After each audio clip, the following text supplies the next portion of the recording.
Yep, make a noise. Do some awesome sounds.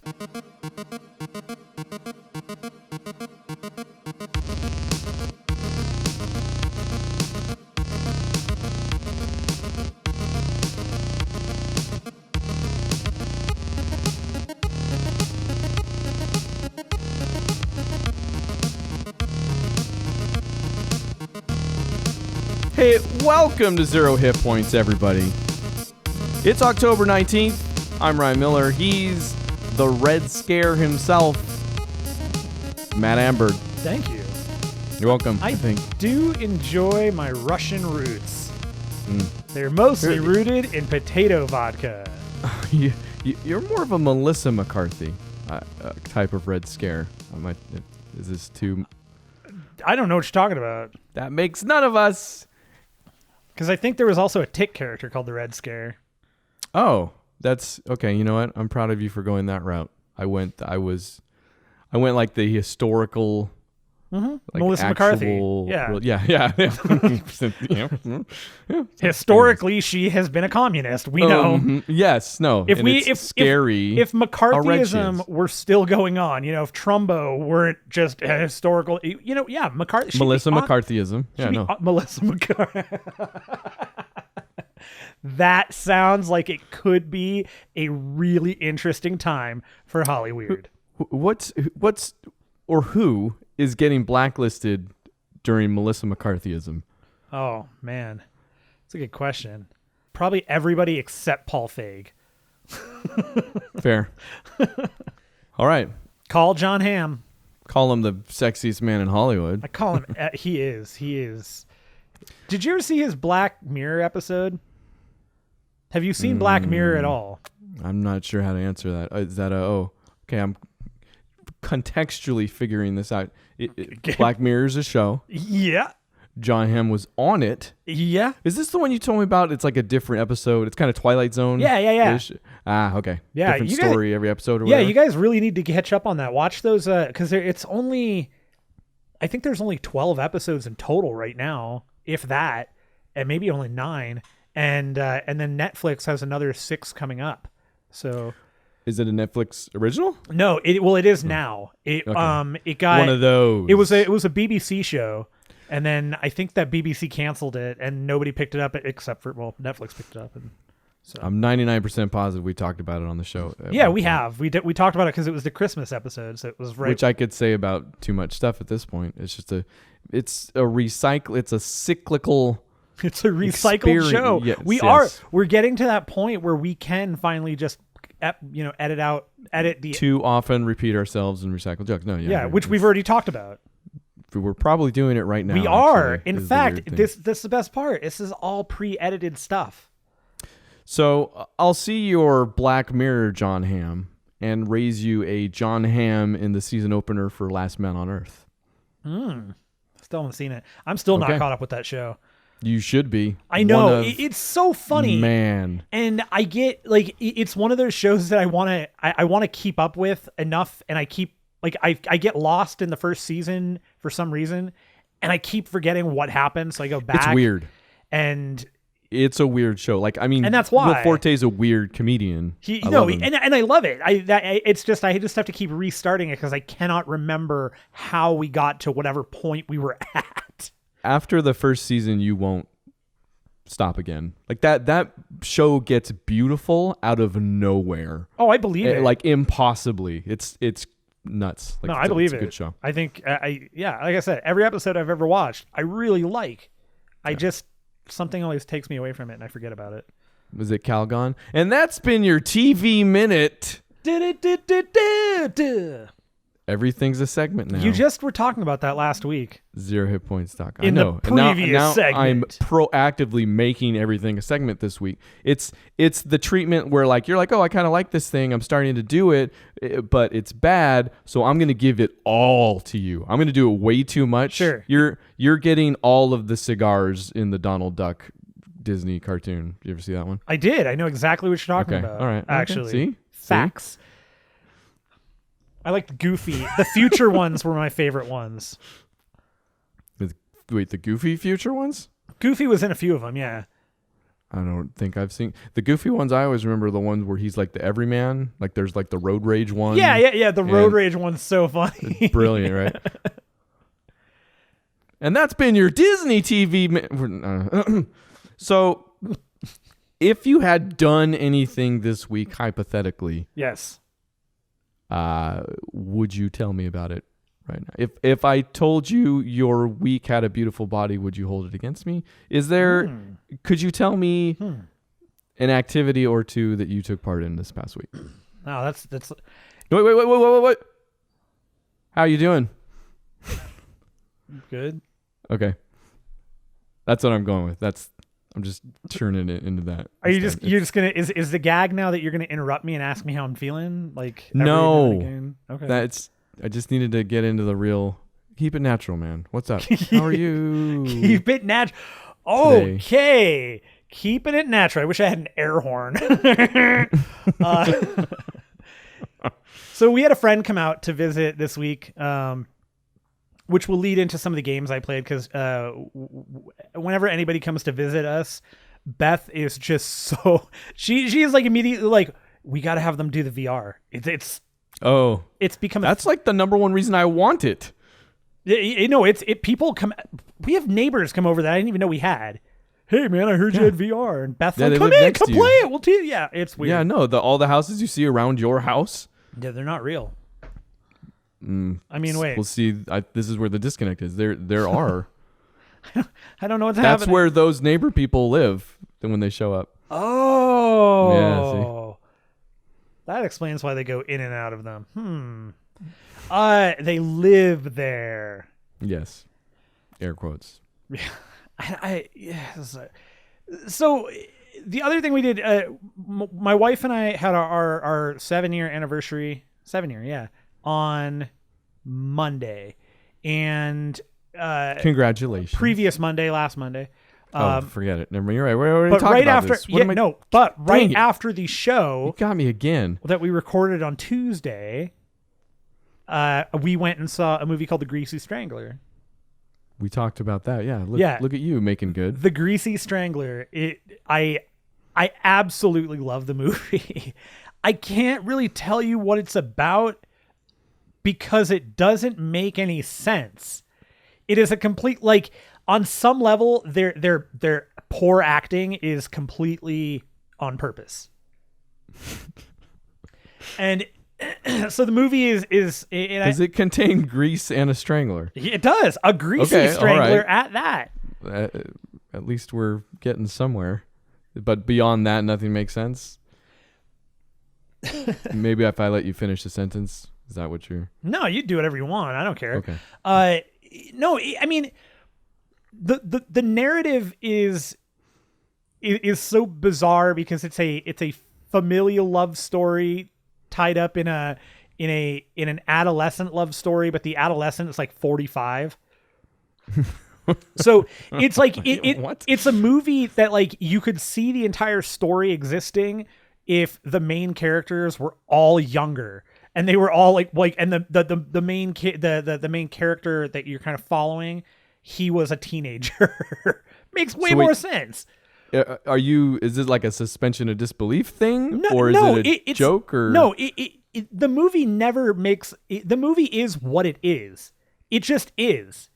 I'm just saying, but do they put the 45-year-old in there and they're like, he's an adolescent, just believe that for the length of this movie? No. It's not like that. It's just it's the type of story they're telling is the type of story you've seen a million times over in those high school movies. He plays the role. Except this is like, it's that to the nth degree of absurdity. And absurd is the best word I can give this movie, because everything about it it's people like to watch The Room because it's bad. Like it's so awful. Mm-hmm. This is a movie that knows what it is from start to finish. And which The Room did not.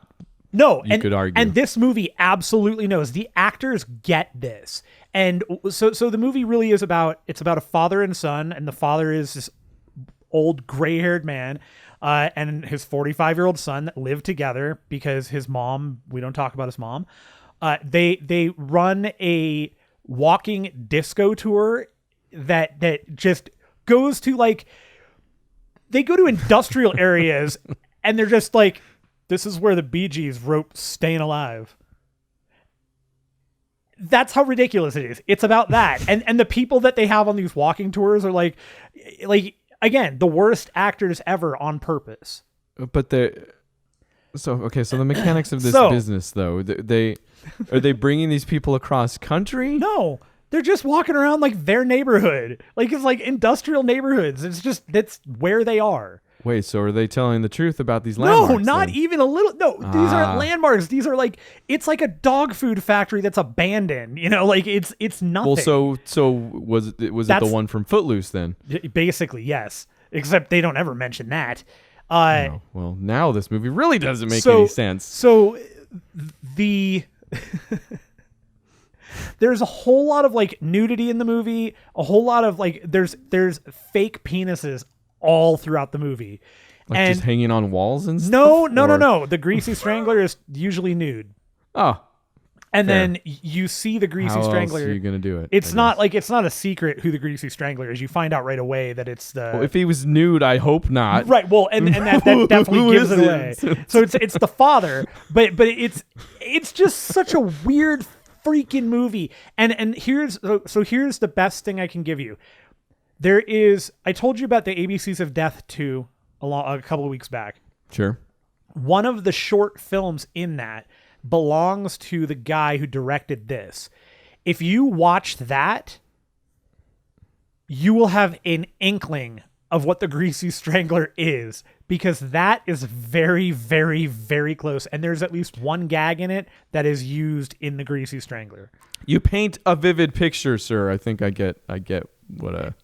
I loved it. I did. I love even Beth. Sounds great. Sure. Even Beth liked within 5 minutes, she leaned over to me and she was like, this is okay. Here's the best part. Within 5 minutes of the full frontal nudity. We were the only this one. We were the only two people in the theater. We had the whole theater to ourselves. Beautiful theater that we didn't know about, that we also found out now plays like all sorts of like 4K remasters and older films. And so we're super excited because they're going to be showing Cat People in a few weeks. Hell yeah. But so 5 minutes into the movie and Beth leans over and she's like, I don't know what the hell we're watching. At the end of the movie, like they succeed in one of the things that you're like, happy anniversary. Yeah, that's exactly what I said. It's totally, I did. I totally said that.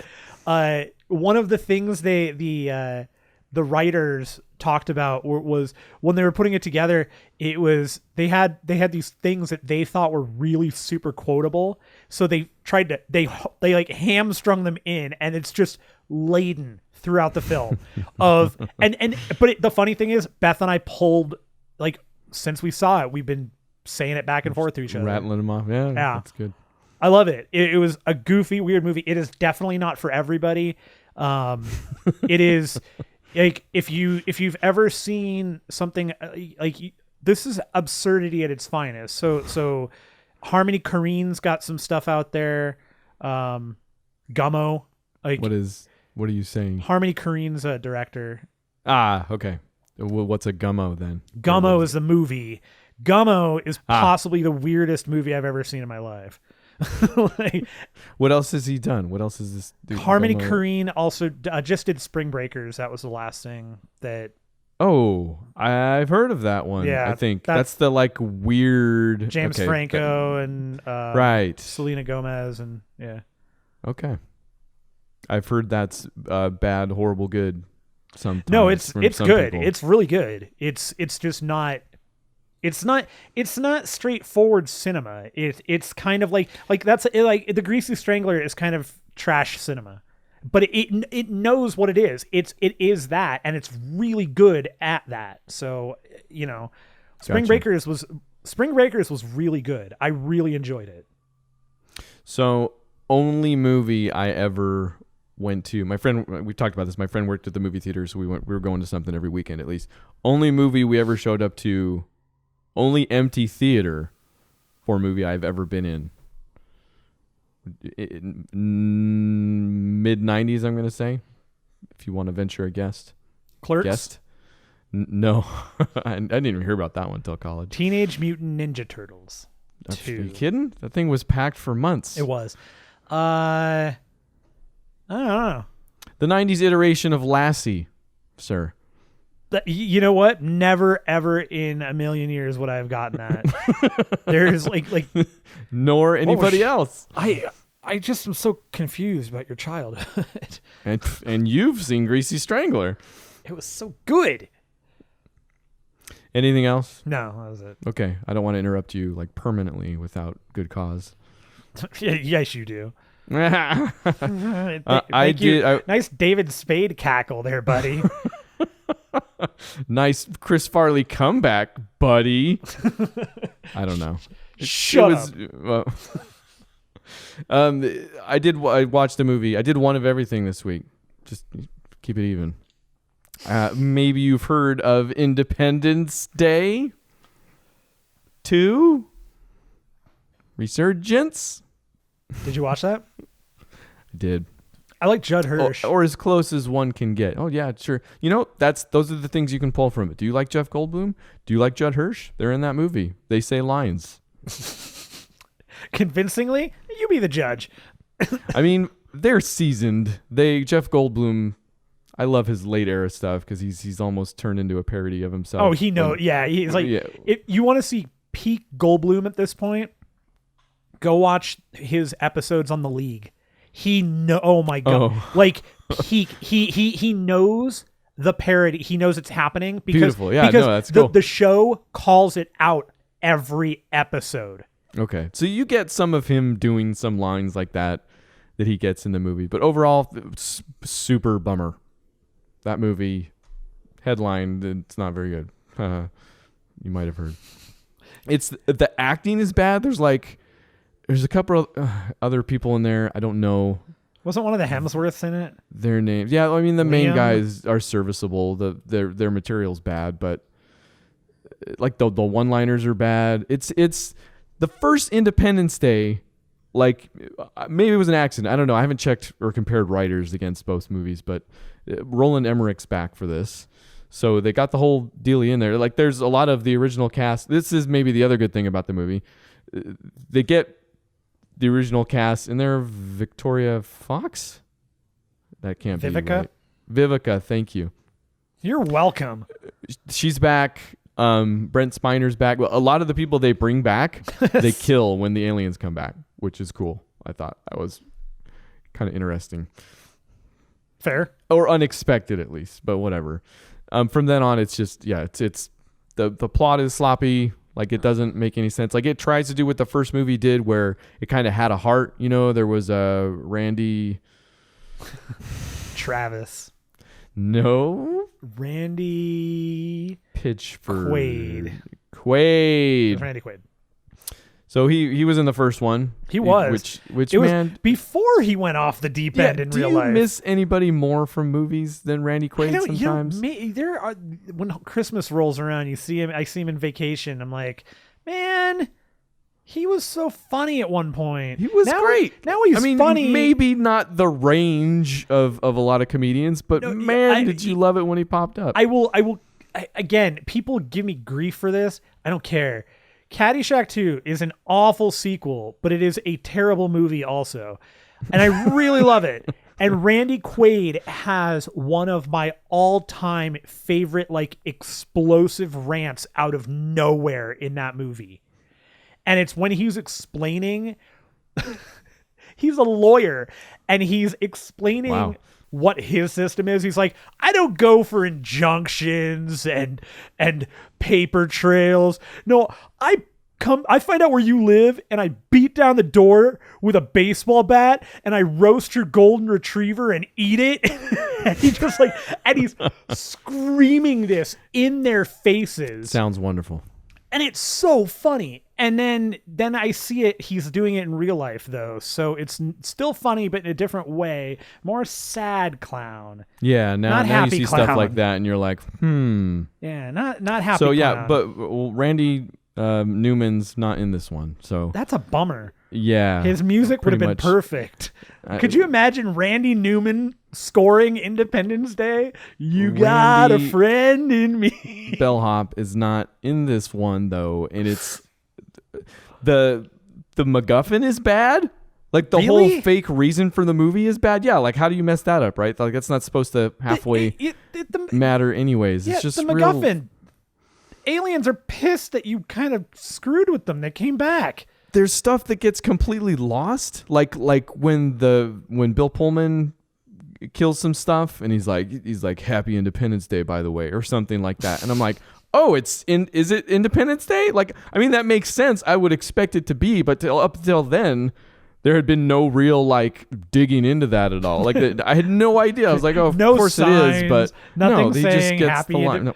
Just flags, something, fireworks. Wow. Ground flower or two. I don't know. I think part of the reason is that the Roland Emmerich shtick doesn't do it anymore, honestly. Like, remember when he was first doing his stuff, like even maybe up until The Day After Tomorrow, where he could get away with his spectacles? You know, like definitely Independence Day may be the beginning of it, but yeah, definitely lots of shine, but nothing underneath it, you know. Well, he always had even 2012, which is the last thing I can remember him doing. John Cusack, bless his heart. I don't think it works anymore. Like that's not enough at all. And there's actually some good scenes of stuff getting destroyed and whatever. Well, I think it's kind of like, you remember, think back to, you know, the 60s and 70s. You had a whole bunch of disaster films, and in the 80s and kind of like the early 90s, you didn't have any. Then there was that string of them in the mid 90s to the early 2000s. And pretty much when Roland Emmerich. Right. Like, and it's just, I think we're just in that point where it's like in 15, 20 years, those movies are going to be like classics or whatever, you know. It'll be because they're all going to get remade. They're all going to, the Poseidon Adventure will get remade for the 90th time. All of the big disaster films will come back. You just have to wait for them to come back. Well, okay, so maybe they're trying to make them come back without understanding like why they were even good. Because yeah, they were a little schlocky or whatever, but they were good stories. Like especially when they didn't have the effects, like Poseidon and there's the other one that's always mentioned. And I can't remember. I think it was an airplane one or something. Airplane. Yeah, definitely. Earthquake. That actually might be it. Yeah. The Towering Inferno also. Yeah, that's really the great one. Great effects. But the stories were serviceable. Like they made sense. The plot moved. And ID4, the first one, like talk about a good spiritual successor to that stuff, like had that. Like it had the heart, like those weird little moments where, you know, Judd Hirsch is finding his faith again and his relationship with his son and all this stuff. There was the kid in the desert. That was Randy Quaid's kid. Randy Quaid's kid. Okay, yeah, that kid. And then you had the Will Smith thing, the Judd Hirsch with his stripper wife, mom, Vivica. Judd all Hirsch that stuff. Yeah, you had all the ties. It worked too. Right. Like there was like literally watch that movie when Randy Newman Quaid Pitchford flies the thing up into the middle of the spaceship and sacrifices himself to save the world or whatever, like in his final, like, I'm not a drunk anymore moment. Like, tell me you don't feel something right then. Oh, I never that do. Movie. I never do. But I understand that humans might. None of it works in this one. That's a None downer. of it. Like, it's not given the right amount of time. Brent Spiner is fun to watch. Like, the fact that they brought him back is fun, too. They give him a relationship with the dude. They try to give him some... Sorry, wait, whatever. I'm not even going to waste the time. You know what? You may have just sold somebody on watching the movie. The ending, I'll give it this. Like the conceit is that there's a queen. Yeah, I'll give it that it ended. There's a pretty good give. A queen, like a hive queen or whatever. Sure. Like what she turns into and what she actually ends up being, and the confrontation with her towards the end is pretty. It's maybe the coolest thing to watch. Does she become? At least. Does she become Optimus Prime? She becomes half human. She has a baby that's half Sigourney Weaver. I was gonna say, is Sigourney Weaver? Does Ron Perlman show up here at any point? Does he ever? Joss Whedon. How do you feel about that Alien movie? Resurrection? Yeah. I like it a lot. I like it too. It's, that movie is super fun, especially for all the weird constraints that it had and all the bizarre stuff that went on behind the scenes. I mean, I could see it's very different from everything else that came before it, right? I mean, you're talking about David Fincher and Cameron and Scott, like. Well, yeah, you had Jean-Pierre Jeunet, so the guy who did Amelie, who did City of Lost Children, doing Alien. All right. So it makes sense a lot, but still, yeah, I'm with you. I actually like it. I really like the flick. I think it's a lot of fun, and there is a very cool. Go out there and search for it. There's a very cool story about the basketball shot that Ripley makes, where she walks away and she flicks the ball behind her. Oh, I remember seeing something about that. Ron Perlman almost screws the shot up because he was not expecting her to make it, and he almost lost it. And they're like, if we had to fix that shot again, if we had to do that shot again, he was going to get killed. Like in the narrative. No, in like real life. Your character's dead now. Like and we're killing you in human life. Yeah, you're fired. No, like the basketball just like hits him directly, and then that's it. He dies from the. Ron Perlman died from a head trauma of basketball from Ripley. Sigourney Weaver beats Ron Perlman to death with basketball. Entertainment Tonight. And this has been your Alien Movie Minute. Took us a while to get there, but that was the purpose. Hey, we'll get there. Tell me about what video games you played, and then we'll get to the one thing I did in that department. Cool. So I mentioned we had a friend come over, so we did some VR stuff. The thing of note that we did, I played the Blue, which it's not really a playing thing. It's more of an experience. But it was very novel seeing the other two play it because my wife. So when Beth gets scared in these games, she poops. She just stops, looks straight down, and then presses the button in the middle of the thing to bring it back to the menu. Like that's it. She just shuts it down and she's like, done. Okay, moving on. Oh, that's great. So I love it. So I was like, oh, you should check this out. This is supposed to be a thing where you can kind of look around the ocean, and there's like a little thing, and there's a couple of different spots and all that. So she picks it's called like whaling counter or something, and there's just a whale that comes by. None of that, like nothing is attacking you. You're just. I've heard of this actually. No, this is one of the things I've been really interested in. Yeah, you're just under the water watching sea life, and it's really beautiful and it's very cool. And there's like this ambient music. So she hears like this music, and then she hears the sound of like the whale coming up behind her, and she turns, and it freaked her out, and she goes no, and then just shut it down. That was it. Because of a whale? Yeah, well, because she didn't know. And then she went and did she did one where they're like anglerfish and stuff, and she was fine. And that one was like creepy because it's all dark, and you just have like the anglerfish with their little antenna lights, and then there's some jellyfish. And then at one point a giant squid comes. And when she turned around and saw the giant squid, she didn't turn it off, but she did totally just dropped her head and closed her eyes. That's awesome. That's cool. Seriously, that's like when I say that's one of the number one reasons I want VR. I want when people to come over to be like, hey, put this thing on. Yeah. And then well, and the PSVR has a game that's just like this, but there's like a shark attack involved, and it looks great. I saw, yeah. But we also I let her. In fact, maybe that's what I'm thinking of. I let our friend. I wanted to see. So the first couple things she did just basic stuff just to kind of get her acclimated, and she got acclimated very quickly. And then I was like, do you want to try something a little scarier? And she said, yeah. And I was like, do you want to shoot zombies? She said, yeah. So I gave her the Brookhaven experiment. So I got her into the game. Wait, where is she going? What was a little scarier than what was she playing when you said that? Probably something out of the lab. Just like, I think she was just doing the slingshot stuff. Something a little scarier. Here you go. Scariest thing. I primed her a little bit more than that. Okay. Not by much. I said zombies. I said they can come up and touch you and they can scream at you and all. And she was like, yeah, okay. I feel like this is getting worse. And it might feel like they're actually touching you. Don't worry. Yeah, no, I can't. I seriously immediately considered do I grab her arm at one point? No, that's a bad decision because I will just get walloped. By your wife. Yeah, no, way to break trust with everybody. Just a poor decision. I immediately identified that as a poor decision. I regretted knowing that it was, but whatever. So okay, you're growing. So thanks, Dad. So she starts the game and she sees the first zombie. She hears a zombie and she's like, okay. So she's a little nervous. She shoots at it, and I told her, here's how you reload. And she said, okay, got it. She shoots the zombie, blows its arm off.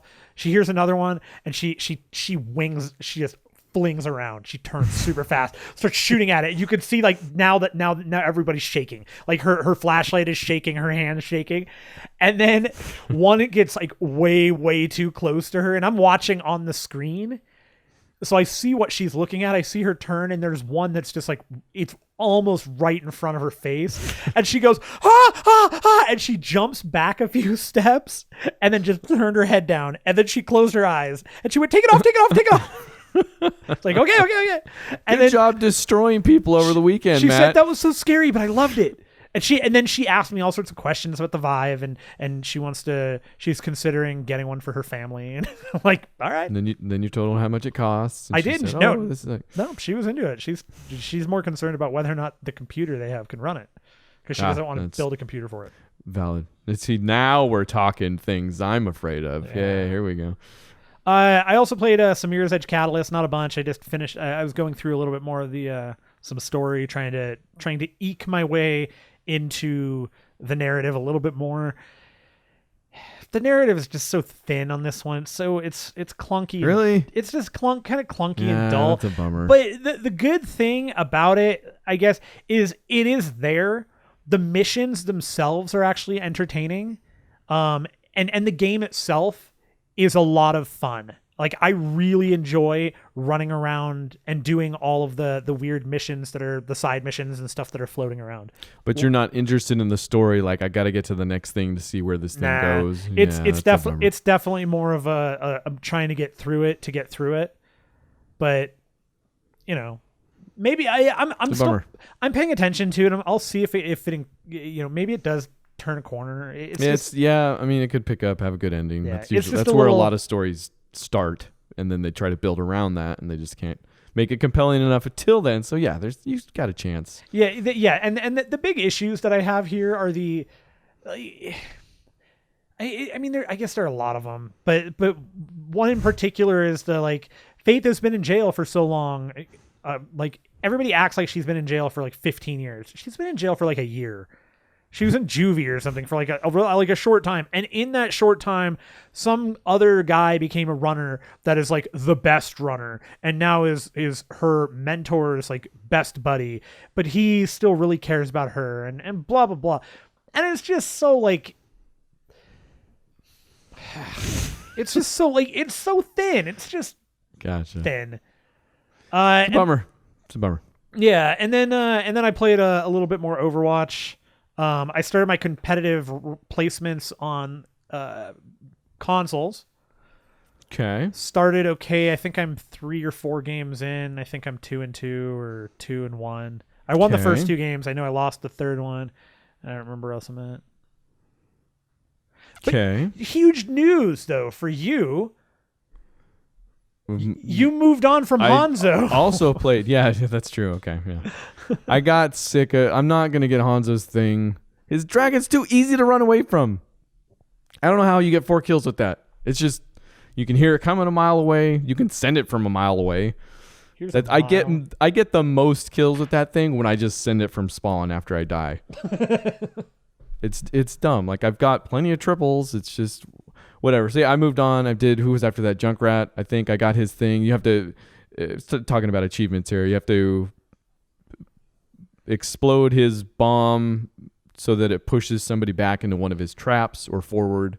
So you just set that up in a room, and I kind of wait for somebody to come in the room, and then I hit the bomb, and it pushes them forward into the trap, which I want to say might have been a one-hit kill. You might get a bonus for doing it like that. You might. I think you must. I know you get Because Tracer was like done. Like it was a Tracer that came in. Well, yeah, because you're getting bing, and then she was. Well, no, I don't know. You get a bonus for it. I mean, I guess it's the same thing if they run like where I'll drop the trap down. And I'll drop the bomb right on top of the trap. When they get trapped there, I hit the bomb and it kills almost every. Maybe it was mostly. Yeah, I guess I don't know. Anyways. But then I couldn't get his 4-kill with the tire, or I didn't want to try. I was whatever. I moved on to Sniper Girl, Widowmaker. Thank you. Widowmaker. I could have the most generic name I've ever heard. And all I needed for her was the Venom Mine. I had to kill enough people with during the match, like just the number of people. Did that, no problem. Moved on to. Yeah, I thought that was going to be way harder than it was actually. No, because it's just in the match, and it's one of your. It's not even one of your ults, so you just kind of just stick it out there whenever you can. As long as you get some damage and they die, you'll get the credit for the kill. It doesn't have to be final blow or anything. Right. I just, like I said, I thought it was going to be harder than it was. Yeah. And then I want to say there was still one more character before D.Va. But eventually I got to D.Va and I just forgot everything else. Because she is a freaking blast. Yeah, you're really enjoying her. I am really enjoying her. I wasn't. I because you enjoyed playing her and you moved on, so I picked her up a little bit. I like her, but I'm just not. I don't know. I guess I need more time with her. I'm just not getting her yet. So her infinite guns. No, I mean they don't do a ton of damage unless you're close up or whatever. But infinite ammo, no overheating, so I don't have to worry about that. I just spam that when I'm going. She's got the mech. A lot of this must be some of the tweaks they did, because I remember I played her in the beta, and I think I played her a little bit when we first got the game, and I didn't remember all this completely. But her achievement was for hit the shield and absorb 1,500 damage, which I just had to wait till I got somebody ulting. Or no, actually I got a Bastion that was horny for me. Just hit the thing and he wouldn't stop shooting at me, because it's timing based. It's not like some of the shields are damage based. Like as soon as you absorb a certain amount of damage, it's over. This one's all just a time limit. So if somebody can pump 1,500 worth of damage into you while you have it up. Anyways, she's got her boost, which can be used as a flying mechanism, which can then also be used for her ult, which is, self-destruct. You can send that thing flying across the map, which works out almost none of the time. But like I've sent that thing into a ditch and like behind a wall so many times. At one point there's a room with like 4 exits in it, on each wall. It goes in one door, out the other. Indoor and out the other, and nobody died. It was so dumb. My favorite part of that is there was somebody in those cross doors going, that's weird. Just watching it go zip. Didn't expect that. But yeah, I don't know, man. She's a blast. Like she seems so varied to me in that way. Like I'm having a ton of fun. Once you get out of the mech, then it becomes a thing. And her gun is super strong. Her gun is good. Like it's totemably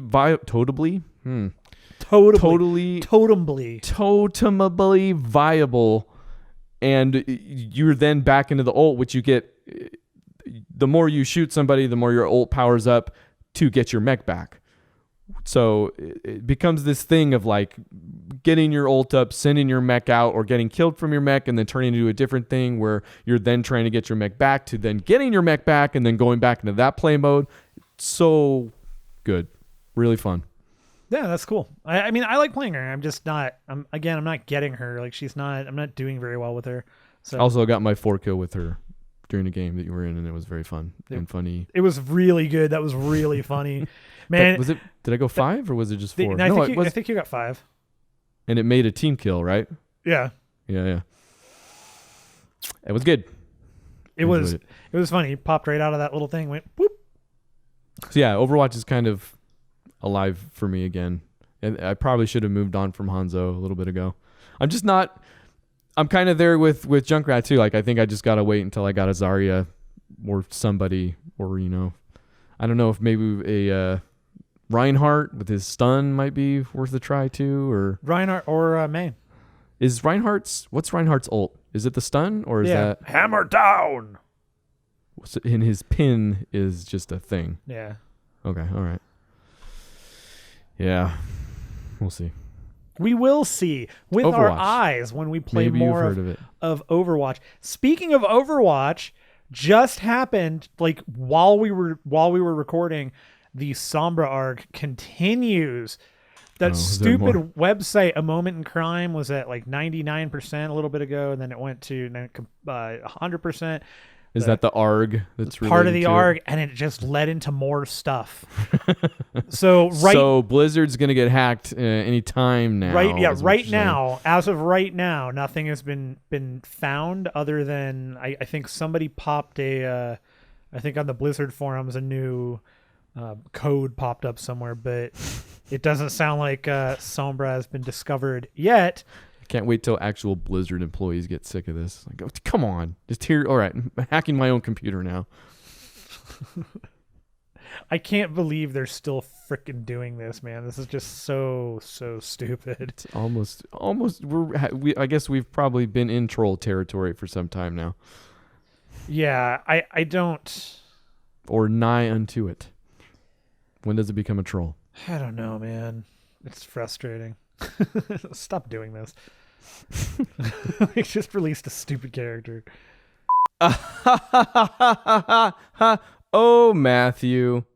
Hey, should we give out another code? Hammer down! You know, Battleborn's getting its first DLC pack, or did, or will, or can, or... Hammer down! But, so here, for you people, for all you Battleborn fans out there, here's another PAX West 2016 mega code, which does include 10,000 credits, 18 loot packs, 5 skins, one for Atticus, Isaac, Wrath, Alani, and Ernest, and if I understand correctly, is redeemable for any platform you have and every platform you have. I think the code can be reused, so Xbox One, PlayStation 4, PC.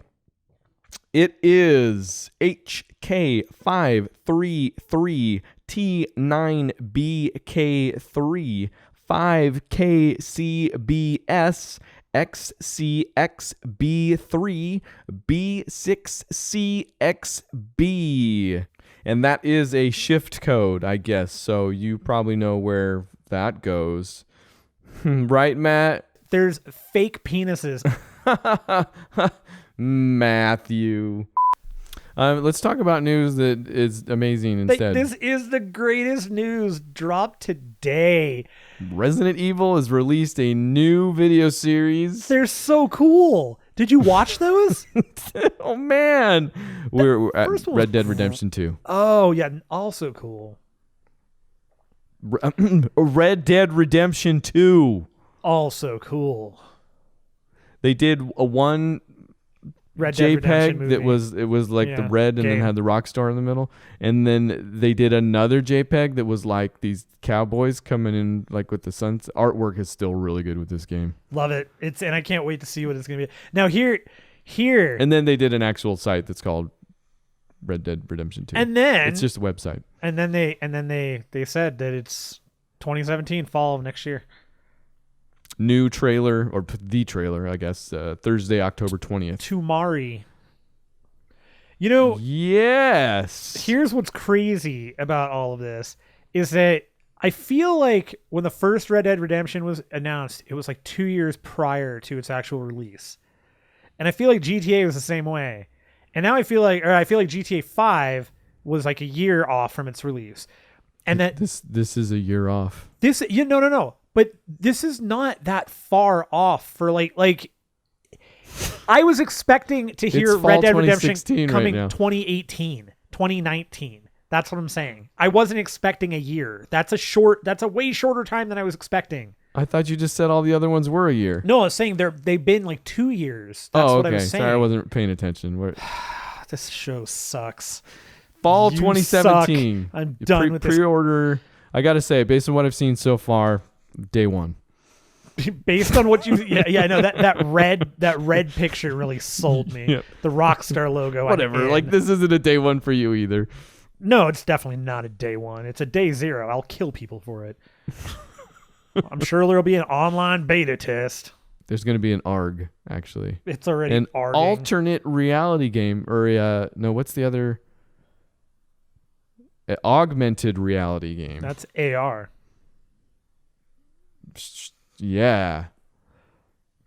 The other thing that came out, so the only info, the only other thing it says on the site is that it will also provide the foundation for a brand new online multiplayer experience, which first thing I thought when I read that was, oh, they're just doing Red Dead Online. Apparently that some eagle eye out there, somebody typed Red Dead Online into their browser and it redirected to Rockstar's site. So that has also already been bought and paid for. So it sounds like Red Dead Online is coming right along with this, basically. Yeah, it's going to be GTA on horseback again. It'll be great. I love it. Red Dead Redemption was phenomenal. Fine idea. It was one of the greatest games ever of all time, period. Just when you thought these guys couldn't make more money, man. Because I bet you GTA Online and then Red Dead Online, just both. Just gangbusters all the time forever. I can't wait till they do a crossover. Oh, man. I wonder... They'll do like on Back to the Future Day. They'll do a crossover. No, man.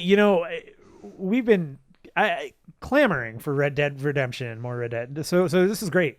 This is fantastic. I can't wait to see what this is. It clearly, this to me looks like it's going to be a prequel. I don't think it's going to be a sequel. Well, it looks so in the JPEG with the people, the silhouettes or whatever. Dude in the middle. Clearly the protagonist or whatever he's going to be. It's definitely not Marsden. So they're doing the GTA thing, which they have a different protagonist for every GTA too. So they're clearly somebody pointed out that to his left is one Bill Williamson who was in the first game, but he died. So if Bill Williamson, and it's definitely Bill Williamson, I think that's the guy's name. I don't remember enough about Red Dead. There's a dude. He's in that picture. He's in that photograph. It almost certainly is him. Is it him or is it a guy that? No. Him? It looks just like the character model that they have in the game in the first one. Who knows? Okay. I don't know. I love speculation because it gives us license to do whatever we want. I hope this game has a Beatles soundtrack. Everything else is anachronistic nowadays. Assassin's Creed, let's put in some metal.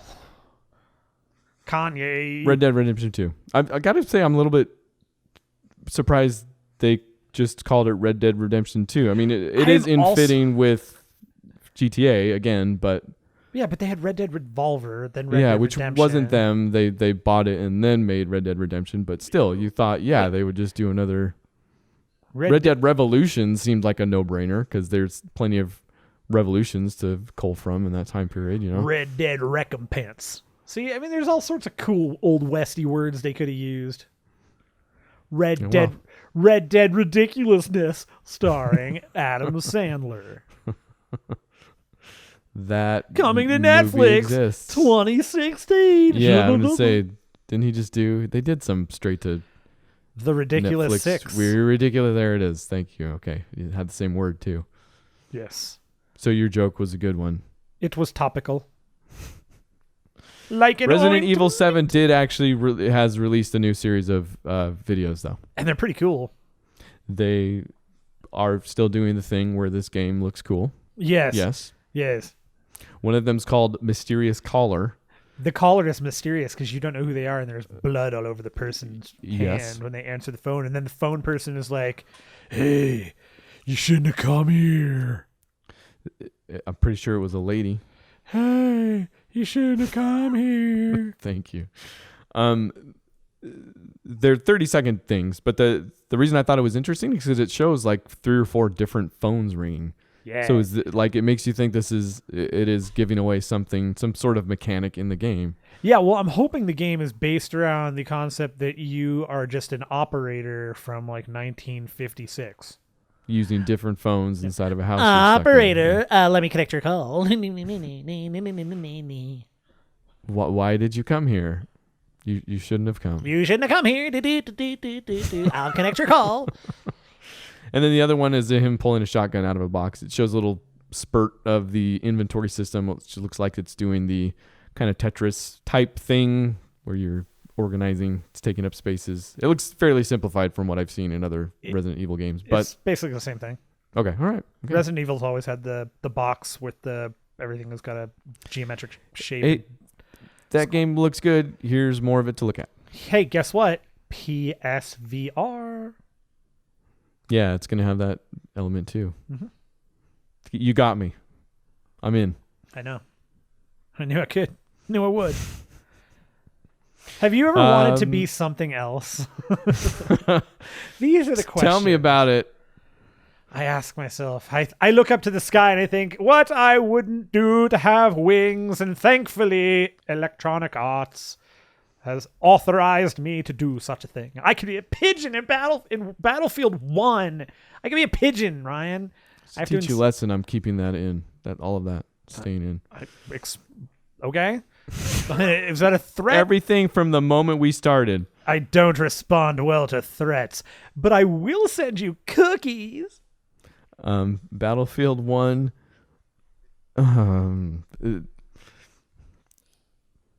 This is upsetting. That you can be a pigeon? It's upsetting because the headline says Battlefield 1 lets you play as a pigeon. Yeah. You think that's silly and fun. I like what this game's doing. And then you watch the footage of it from some dude was streaming it, a math chief. And darned if it doesn't actually create a moment. That's all this game seems to do. I watched Khalif from Spawn on Me. Great podcast. Go Friend take a of the look show. at that. Yeah. I watched him stream the first intro of the game. I did not know how that intro was built until I saw it, and it is brilliant. It's a brilliant mechanic to remind you how. So you go through, and the game tells you right away you are not expected to survive. It literally tells you that on the screen. So you go through and you spawn, and you're like right there, and there's just guns and everything is being shot at you, and so you shoot back, but you don't have any. You're constantly under attack, so you die. And then when you die, it gives you a name and when you were born and when you died. And then you respawn into somebody else in the battlefield, and it keeps doing it. And it's a really, really clever. Yeah, it's a really good mechanic, because with the point being, so much tragedy, so much killing happened here that, you're never it's never the one person that does it all. That's so weird too, because nothing about this, the way they've marketed this game so far, says any of this. No, because they only market we were the ready for multiplayer. kind of like funny, not bad that it's good, but kind of pulpy type Just stuff. pulpy, yeah, and now pulpy. both of those things are like making it or have the possibility to make it new again. Like how do you make a war game, like especially now that we're going back to, the war, the Great War, And they're, man, because same thing with that pigeon moment, man. Like it is everything about it is like loud. Everything they show you about this game is like over the top. Like World War I was not like this. It's like rock music isn't. I don't know if rock music is playing in the trailers, but it's implied. Yeah. And then there's this thing where they do the pigeon and it's like soaring overhead, and there's like explosions down below, and it's quiet, and there's piano music, and you're like, dang it. They didn't do a moment. It looks good, man. There's two. I'm so upset. It's disappointing. See, you know what? That's what you get for tying yourself to that Call of Duty wagon, which apparently sucks and is poop. No, that's not even the problem. The problem is that if I buy it anyways, there's too many games. There's a lot of games. I have to decide. This is one where I'm debating where I'm going to buy it. So I think I'm going to buy it on PC, but if you buy it on the Xbox, then I'll want to buy it there too. And if I buy it on Xbox, it's not going to be for the multiplayer, so you could very well. Yeah, but you're going to have to play the multiplayer. I don't know. Man, I'm this close to just writing that stuff off. The day you decide to buy a game that has multiplayer in it and you choose not to play the multiplayer, you say, you know what? I'm consciously buying, just for sake of argument, Battlefield 1. I know. That will be a day that will live in infamy. That's maybe a bad reference in this case. Pearl but yes. Harbor. Yeah. And then there's this. Then 9/11. And then the Cuban Missile Crisis. I'm not, yeah. And then the Mexican Missile Crisis. Then the canceling of ALF. Whoa. Alpha got canceled? And then the sad and utter bottoming out of the POG market is number one. These are the tragedies. Opposite. Yeah, okay. These are the tragedies of life. More on this later. Moron. Much to your Battlefield 1 in stores now. Chagrin. Hey, Friday the 13th, your favorite game ever, your game of the year for 2017, because now it's coming out in 2017. Nice delivery. I don't make the news. I just report it badly. I think you're stellar. I think you're doing well. Why was Friday the 13th the game delayed until next year? Because they decided to add a single player campaign, which whatever. I'm good with it. I don't care. The game looks great. I'm excited for it. I only really want the multiplayer, but I'll play a single player campaign in this. Well, not only single player, but with AI bots. Yes. So my hope here is that what we're going to be able to do is I'm hoping that Gun Media is going to be really, really cool and really, really smart. And they're going to go, you know who did a game similar to this and they put everything just perfectly. They made it work right. Were those guys over making Evolve. We need to do what they did. Let our players have Some bots. would say we already are doing what they Let do. our players have bots. Let our players be able to get all the stupid achievements that we put in with the bots, with just their friends. Let the players do what they... That would be amazing. It would be huge. So it seems like they're doing that too. I offline play and single player. I hope so. Bots. I hope they just absolutely crib that entire concept. It was quite nice, and I still very enjoyable as such. And part Evolve, of the speaking of Evolve, part of the reasons that I want that is because some of those annoying achievements, if you can get them on your own without annoying people in a game, you can just go to the regular game and have fun. You don't have to worry about it like grinding some of those stupid achievements. And we always preferred. We talked and we talked and about I get that they don't do it because then people boost it and there's no reason to it, which it's going to happen. I happen to think that that's the side you should err on as opposed to ruining a lot of other people's games online. Yeah. You know, because it paves the way for people like us who want to get achievements while they're having fun playing people they know. Yeah, exactly. Like we had, and then if and also it has the added benefit of if you made a bad achievement because people do that we get to boost it because screw you. Man, could you imagine if you could really truly boost that in like a private match, like the serious ones? You just sit there. People would just sit there. They would have figured out a way to code something to push the buttons enough so that it could restart the match and just hold the trigger down. Yep. I've read there was a bot I was reading up on a long time ago for I think Bejeweled 2 or something like that on the 360 because it had that endless mode achievement, which was insanity. I don't know, but I couldn't understand half of what the dude was saying anyways because it was such a crazy. Anyways, that was we're talking about nothing for a minute segment. Spring 2017 for Friday the 13th. Hey, PlayStation VR works on Xbox One. Kind of. If you plug it in through HDMI, it basically just reads as a monitor and you get a little cinematic thing in there. Obviously, there's no head tracking. There's no anything VR related. Yeah. It just puts a tiny screen about 2 inches from your eyes and then you can play your games. Yeah. See, no, here's what's cool about this. This is the only reason that I think this is interesting is, well, it's minute and probably very, very, very difficult. There are people out there that go out of their way to take things like this and go, oh, now I've got an affordable headset that I can plug into any other console. I could probably homebrew this and hack it up a little bit and maybe make other games run on this. And if that works, if that's something that comes up, yeah, maybe they don't run perfectly. It's that kind of hacking, that kind of changing of configurations and using things for other things that they were not intended for take time. But again, it's very exciting to hear little things like that it's just the standard HDMI, and that means things could be done.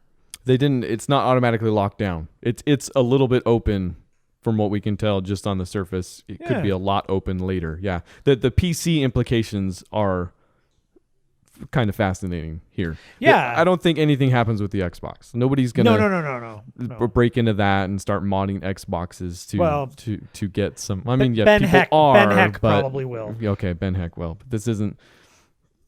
Nothing's gonna happen there for all intents and purposes. But yeah, the moments people start doing stuff on PC, it'll be interesting to see what happens with this. Yeah, I'm legitimately curious. Yeah. What is your thought on this one? The Vive owner that you are, Valve is making a new Vive controller. Do you have the current Vive controllers? Right? They come. Yeah, with they it? come with it. Okay. So, new ones? Sure. What do you think? Yeah.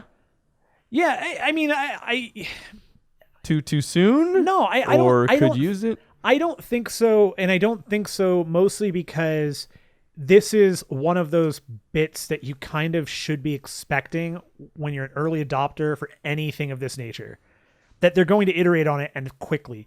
My hope is that they don't have to iterate on the headset.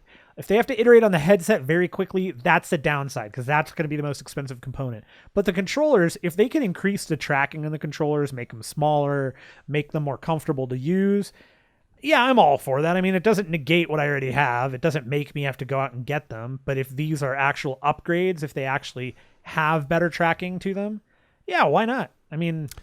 So the upgrade that's readily noticeable is that it appears to have a way that allows you to completely open your hand. Yeah. And the controller doesn't fall out of it. So it looks like just a clip on the other side of your palm. But still, to then institute that type of movement into games, I guess, is the idea. But my hope would be that if you can do that you can do this and close your hand and the controller sees that in some way as a motion. Yeah, exactly. Yeah, that becomes a very usable thing within the confines of a game. Yeah. Or not a game, whatever. Life. Okay, cool. I'm glad to hear you're okay with it. Yeah, I'm okay with it right now. I mean, if they do it again in a year, then I'll say, yeah, that's probly too much. You know, also, I thought it was interesting because we just last week talked about they had Oculus Connect and mini retraction, Ryan's mini retraction of the week segment. I didn't expect Valve or HTC, which I guess they have this thing, Steam Dev Days. Maybe it's just not as publicized as other stuff, but I had said that I didn't expect Valve, being the company it was, to iterate so quickly on a thing. They've taken their time with the Steam controller, with their video games, everybody knows. But here you go. So, good job. We did it. Your retractability is very good. Tell me about it. Okay. Lastly, this was cool.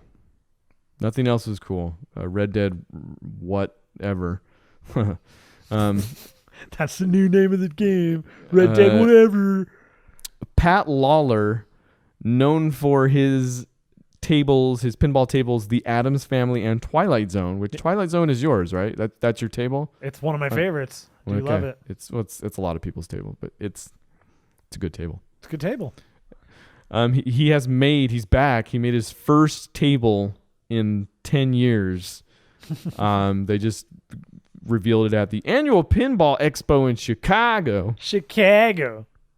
It's called Dialed In, and it's looks cool. There's videos of it, but it also has some like Bluetooth functionalities to it. The company is Jersey Jack. I guess this is their third table after The Wizard of Oz and The Hobbit.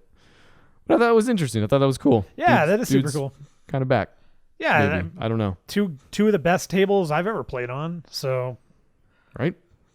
Hey, huge fan. Make another. Yeah, keep making things. Do it. I wonder what he's been doing for 10 years, though. You kind of wonder. Or what was the table he released 10 years? Because that's just 2006. Right. He was making tables up till 2006. It's not that. Crazy, you know what? Maybe he was just relaxing in his pinball room, just going, "Ha! I've done it, everybody."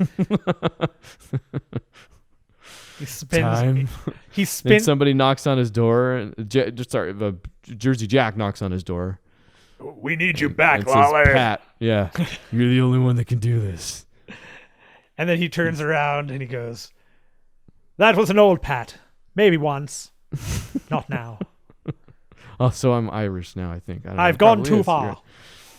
Patty Lawlor, that's what they call me. Master of pinball tables. Time for your new pot of gold. Hoity-toity, that sounds wonderful. Bring me some cabbage and corned beef.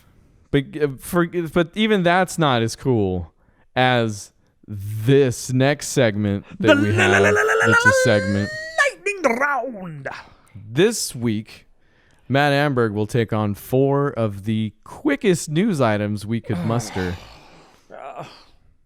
You know, I envy you because you don't know what these are most of the time ahead. I never have a clue. I have to write them down and then try and actively not think of an answer and usually fail. I try to, when it's my week, I try not to look at them too. Yeah, keep it fresh. I failed, unfortunately, and I'm already, my mind's already blank. Good. Can't wait to see how this goes.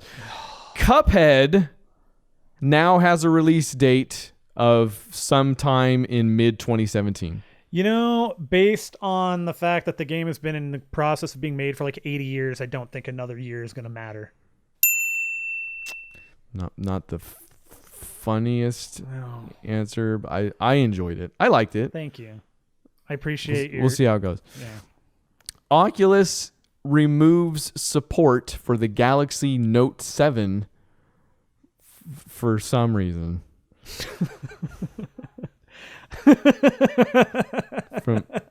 from Gear VR. Sorry, I'll do that one over. Oculus removes Galaxy Note 7 support from the Gear VR for some reason. That's an explosive title. Sorry, that was not what I wanted to say. It's okay. No, it was good. You're doing fine. What are we at so far? Oh no. See, I knew it. Hitman Season 1 ends with Episode 6 in Japan. Will take place in Japan. Out October 31st. Hammer down. A brand new teaser trailer says that Final Fantasy XIV's Stormblood expansion will be out early summer 2017.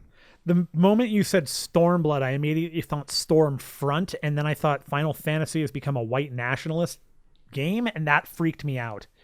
Did it? Okay, so you see, it's the evil Garlean Empire that has ruled Alo Malgo for decades.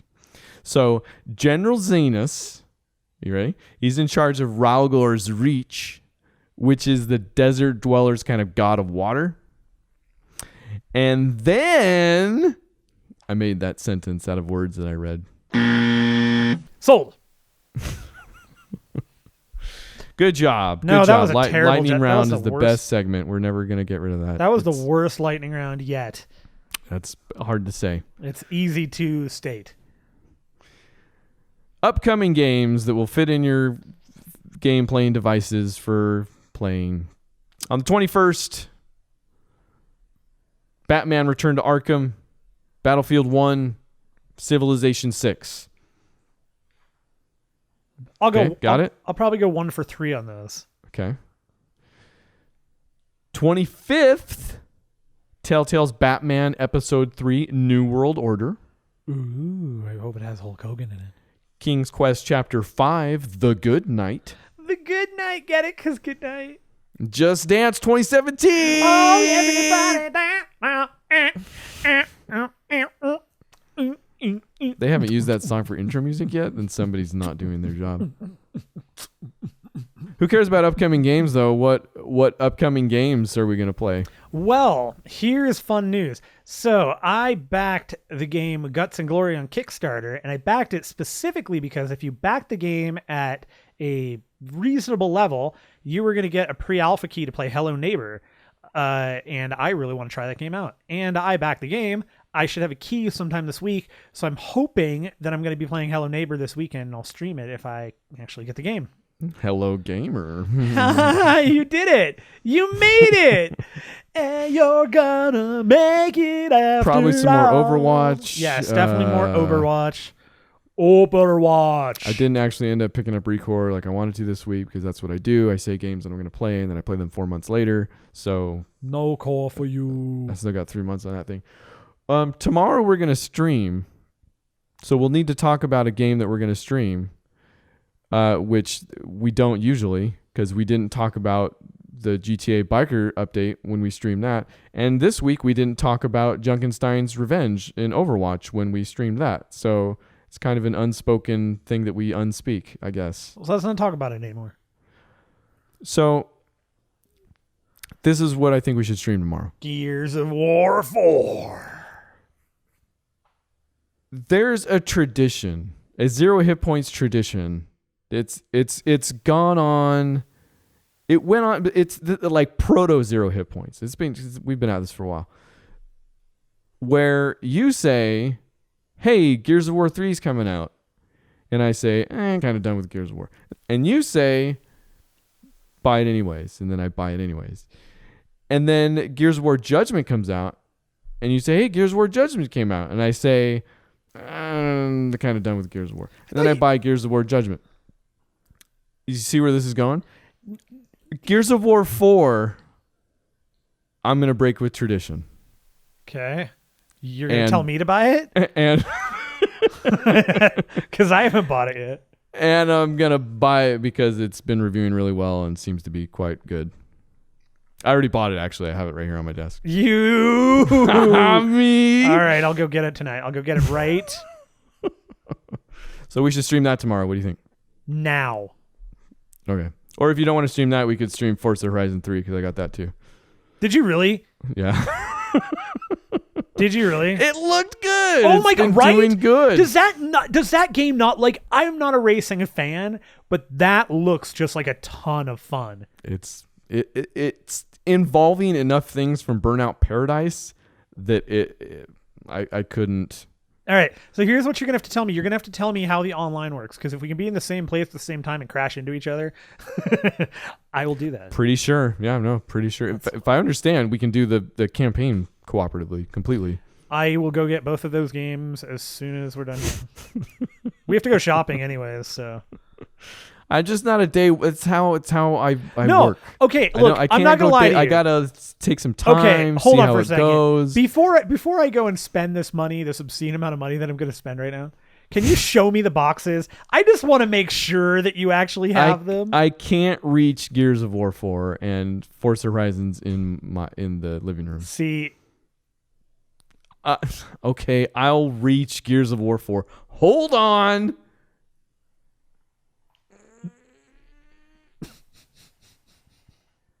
It's like 2 feet from me. You had a. Now didn't what? lie to now me. what?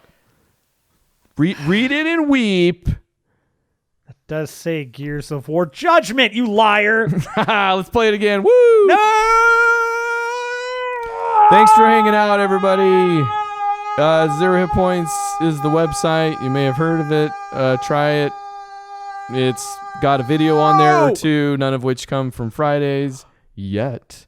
We've got a thing in the works that's amazing and unexpected. I cannot wait to get this thing out there. It's so dumb. But we will.